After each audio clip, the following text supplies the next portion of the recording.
Thank you, Travis. Good evening, viewers, and welcome to tonight's regional news. We begin in Jamaica. With a single Caribbean country yet to receive any vial of the COVID-19 vaccine released a month ago, Prime Minister Andrew Holness says the big countries are hoarding the precious medicine. According to Duke University, high-income countries currently hold a confirmed 4.1 billion doses, upper middle-income countries possess 1.1 billion doses, and lower middle-income countries have 2 billion doses. Holness rejected the attitude of the rich countries as prudent planning and affirmed they were engaged in hoarding. I quote, "I think prudent planning would be to ensure that there is a consummate spread of the vaccine right across the world because the world has to reach a certain threshold in vaccination in order for us to defeat the virus," end of quote, Holness stated. I quote, "I think it is a false sense of security unless you intend to close your borders permanently that would give anyone the thought that if you vaccinate your population alone, then you are safe," end of quote, the Prime Minister further argued. Several countries in the region, including Jamaica, are part of a COVAX facility which will give them access to the vaccines. Approximately 60% of specified categories of Jamaicans, including health workers and the elderly, are stated to receive Approximately 16% of specified categories of Jamaicans, including health workers and the elderly, are slated to receive the vaccine this year. Not until April are Jamaicans expected to receive a single dose, though. We continue in Trinidad and Tobago. Prime Minister Dr. Keith Rowley was discharged after spending almost 2 days in the hospital. Rowley, who was admitted to the West Shore Medical Private Hospital after complaining of feeling unwell on Friday evening, was given the all-clear to return home around 10 a.m. on Sunday morning. In a statement post on its Facebook page shortly after his discharge from the hospital, the Office of the Prime Minister indicated that he was resting at home.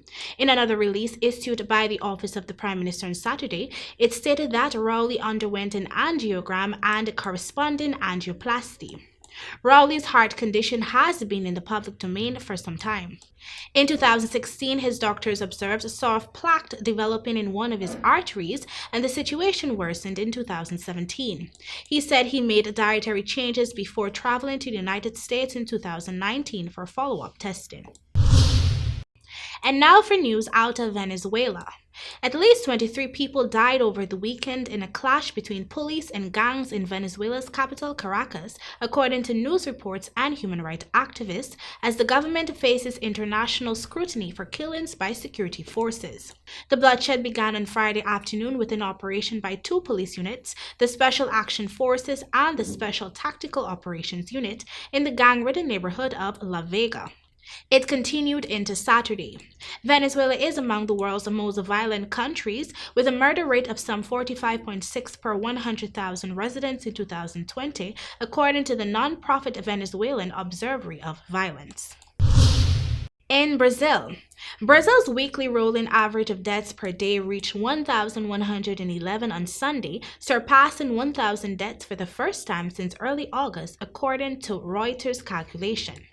In the week ending August 2nd, Brazil had registered 1,014 deaths on average per day, while this week it ended at 1,111. Brazil has recorded 29,792 additional confirmed cases of the novel coronavirus in the past 24 hours, along with 469 deaths from COVID-19, the health ministry said on Sunday. The country has registered more than 8.1 million cases of the virus since the pandemic began, while the official death toll has risen to 203,100. And finally, the major air carriers in the Caribbean community, already drowning in debt, are sinking in the red even further with severely restricted flying activity from the COVID-19 pandemic, and as reluctant governments and maxed-out taxpayers attempt to dodge their demands for more financial subsidies. Bahamas Air, Suriname Airways, Antigua-based island hopper Liat, and Caribbean Airlines are either operating with debts of staggering proportions or, as in the case of Liat, being forced to largely ground its fleet, lay off highly trained staff, and take a break from the skies while shareholders ponder its very uncertain future.